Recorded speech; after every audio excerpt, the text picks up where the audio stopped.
Yeah.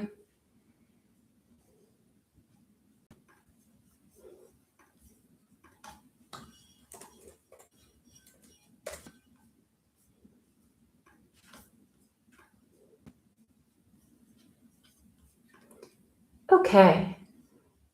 Hi, everybody. Take two.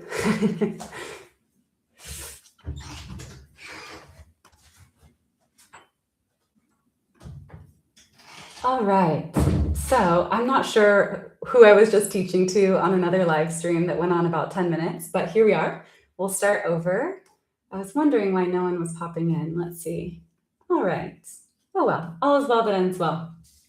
Okay, so let's start over. I know we have a couple of people joining that it will be their first time practicing with me, either meditation or sound healing. So without going too much into the science of sound healing, I have plenty of other videos and writings that you can read about, but I really want to get into the experience. So while I'm talking, I would love to know where you're calling in from, your experience with sound. I know a lot of you will probably be watching this on the replay, but feel free to type in the chat.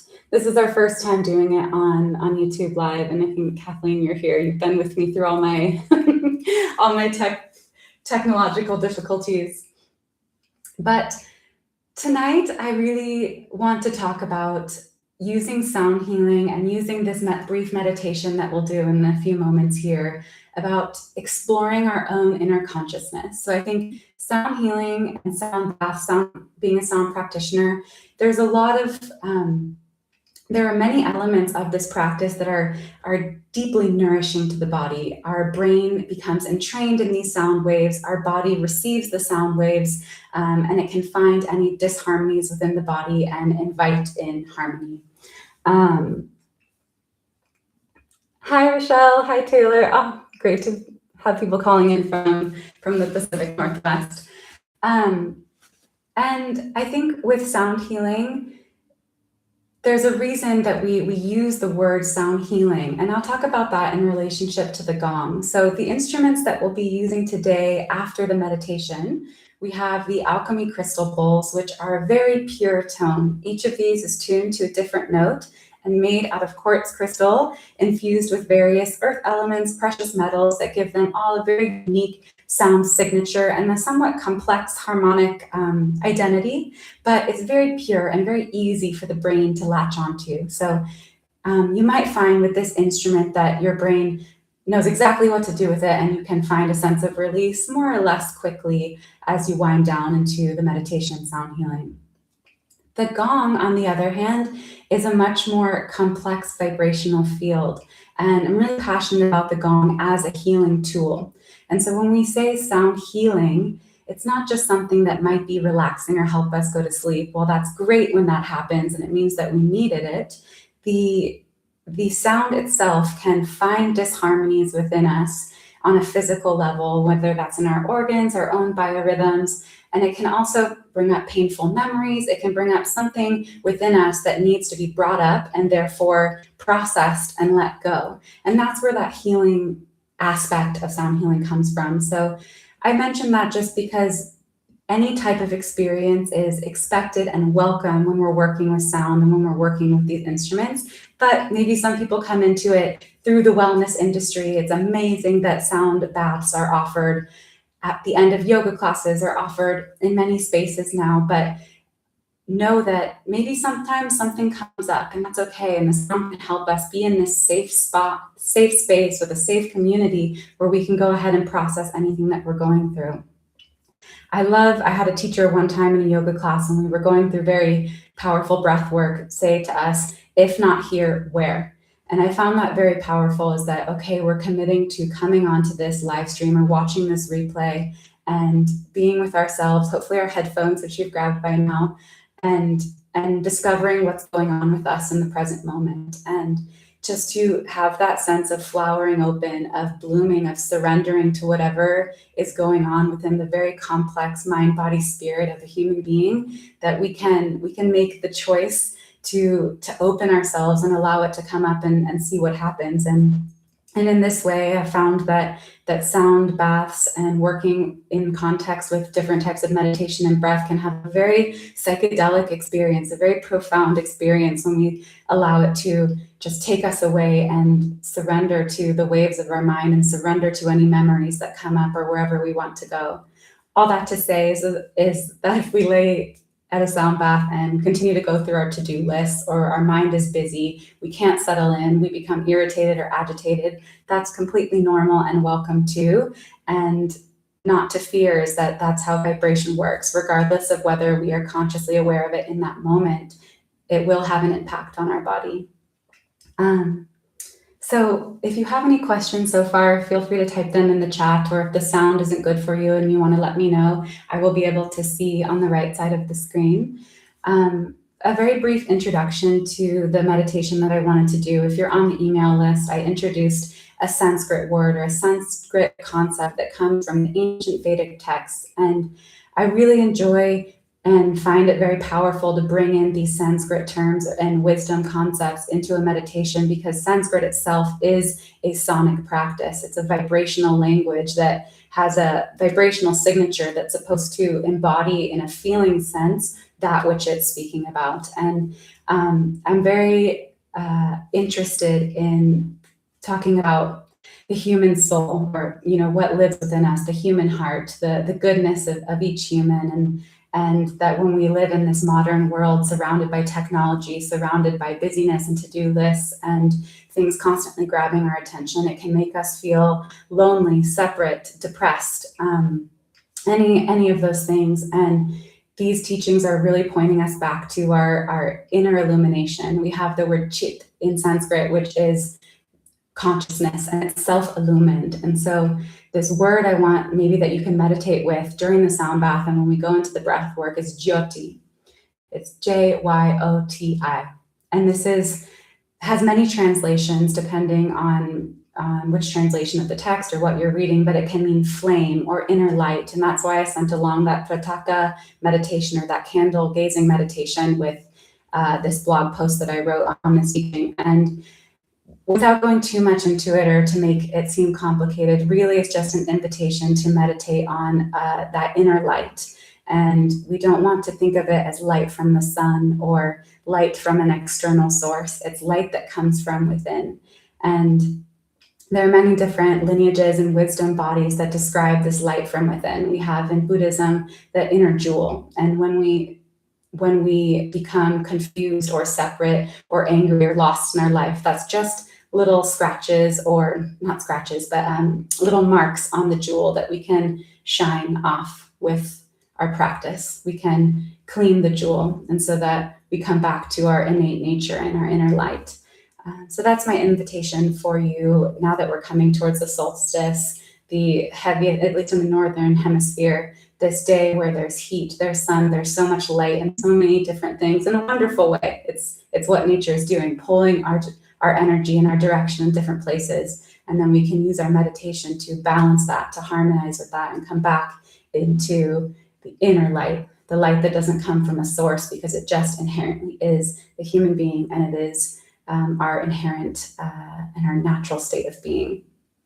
So that's all I'll say for that, for the meditation. I thought to kind of ground us into the space and to prepare for the meditation, we'll do a very brief breathwork practice to help cool us. We just came off of a new moon. We're heading towards the solstice and the height of summer, at least the general pulse I've been feeling in my classes and meditations, that people are feeling heightened energy. So this is a chance for us to cool down. So it's a very simple breath work. You can do this seated against a wall, but we are going to take the right hand and have it very active and erect, and put our thumb over the right nostril so it allows our left nostril to be free. And with this one, we don't want to have a passive hand. We want our hand to stay in this very tight position, almost like an antenna, covering the right nostril. The left hand can be in any mudra you'd like. You can just rest on the knee, or if you'd like, you can take Gyan Mudra, wisdom mudra, bringing the thumb and the pointer finger together and resting on the knee. And with this practice, we'll be inhaling through the left nostril, through the nose. And then the out breath is going to be O-shaped mouth through the mouth. So it'll sound and look like this.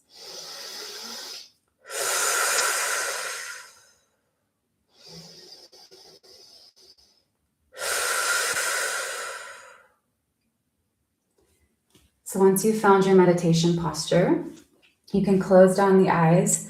If you're not quite ready to close the eyes, you can pick an unmoving spot on the ground in front of you and allow the gaze to kind of fuzz and soften around this unmoving point. We call this a drishti in our yoga practice, both for external balance if we were standing, but also for mental internal balance. And once again, the breath is in through the left nostril and out through O-shaped mouth. So that means pursed lips.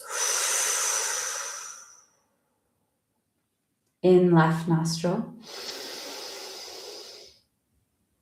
Out through the mouth.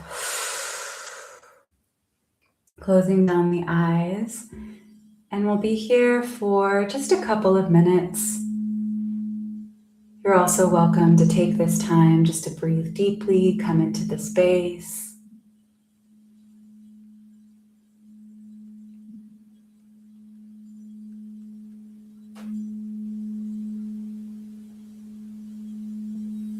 In through the left nostril, out through the mouth.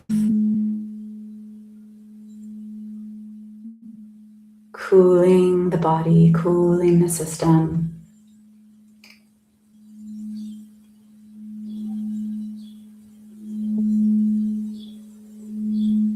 Just you and your breath.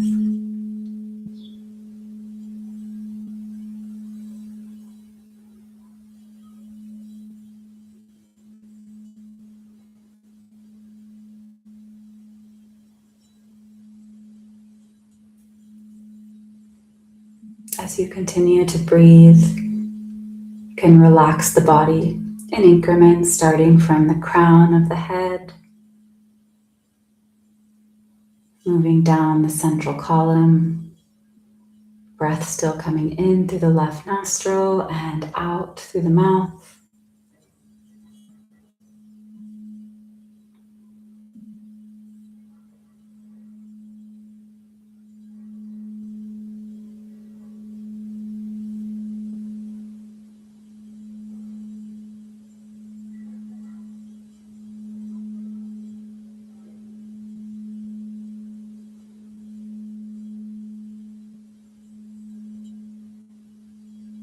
Moving your awareness down the shoulders.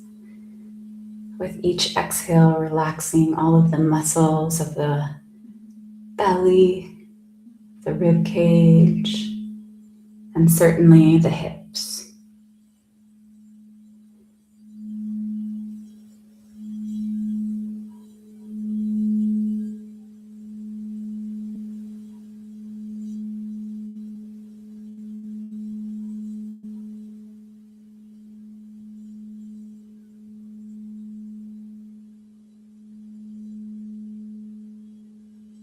Just another minute of breath here. Cooling, lunar breath.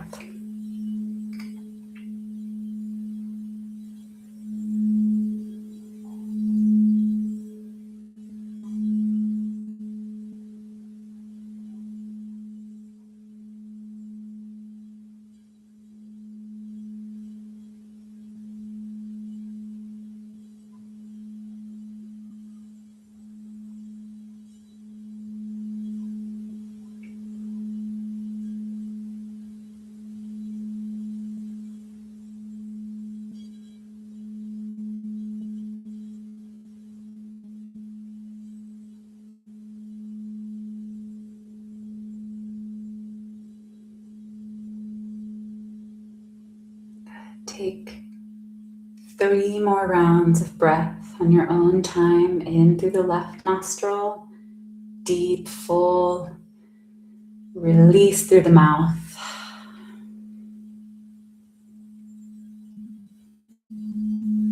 When you've completed these 3 rounds, bringing the right hand down to the right knee and recalibrate there, and then you can find your way onto your back, taking whatever you need to get very comfortable.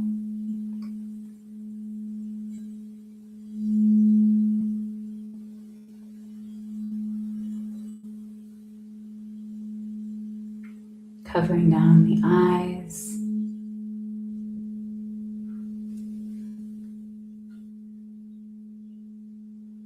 If you're not there already, taking a deep inhalation.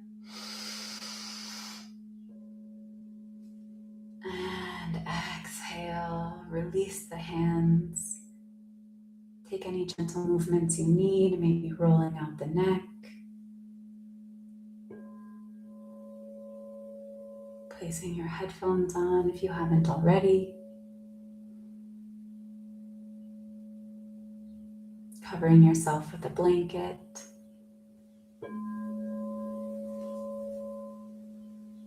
And whatever you need to fully surrender on your back.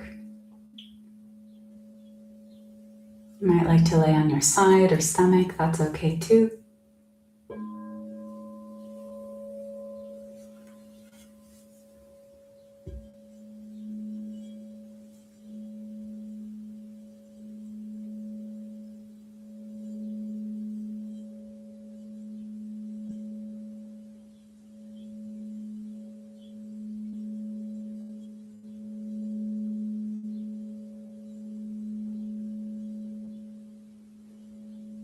And as your body and mind settle into the sound meditation, just a gentle reminder of what it means to listen. When we think of eyesight or looking at things, we can close our eyes if we don't like what we're seeing. We can block it out.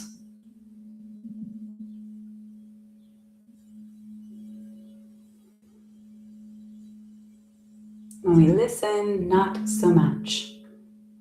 If we are awake and conscious, our ears are open and receiving.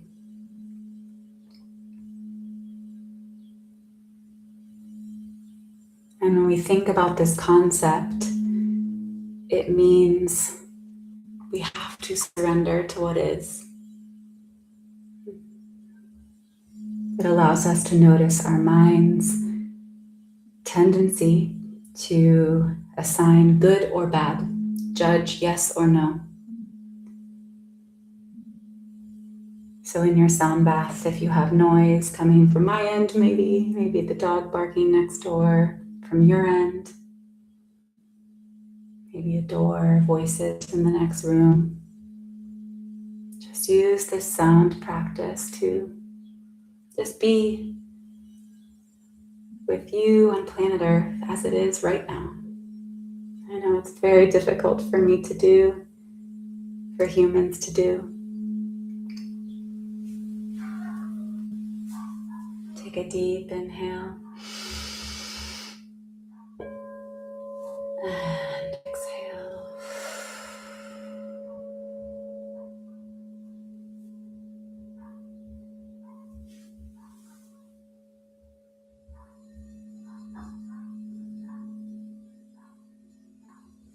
Allowing your awareness to fade or gently fall on your own inner light. Maybe that's a beautiful red, a warm white, and just rest on this feeling inside of you.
Take a deep inhalation through your nose.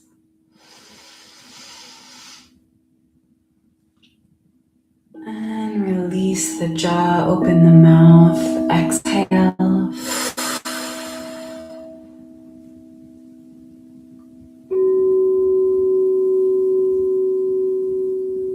In through the nose once more.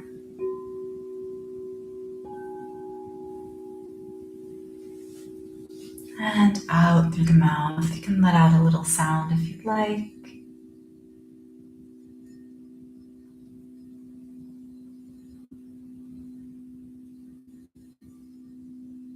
Always invited to continue your meditation or your sleep. But if it feels like the right moment to be guided out of your shavasana, out of your relaxation,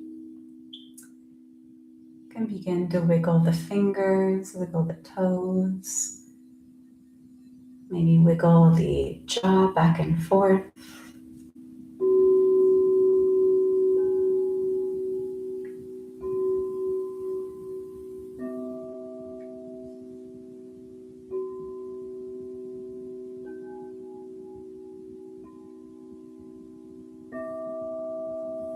Maybe noticing any colors behind closed eyes as you gently reawaken your body.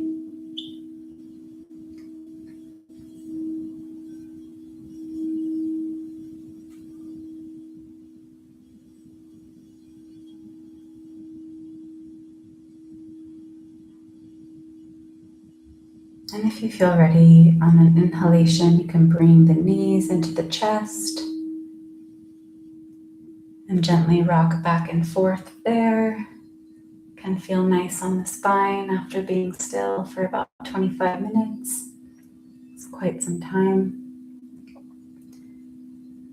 Can take a stretch from left to right, or you can fall to one side if you have the space and just take a gentle fetal position.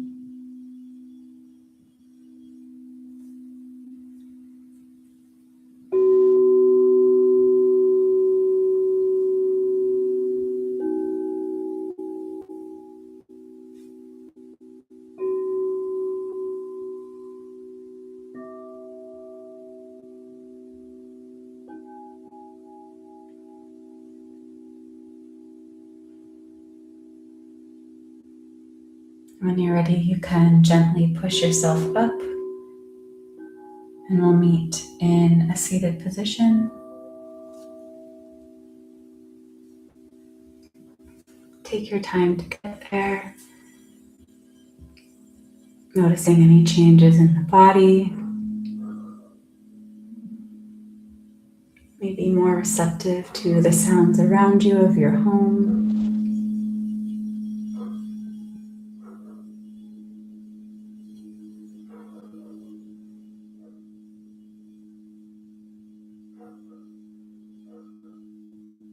And when you're ready, we'll take one closing breath together, bringing one hand to the belly, maybe your left hand to the belly, right hand to the heart.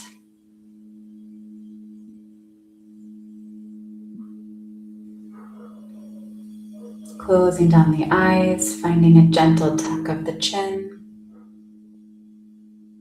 A very subtle but powerful bow to your own heart, your own inner light, this flame within. Deep inhalation through the nose. And exhale.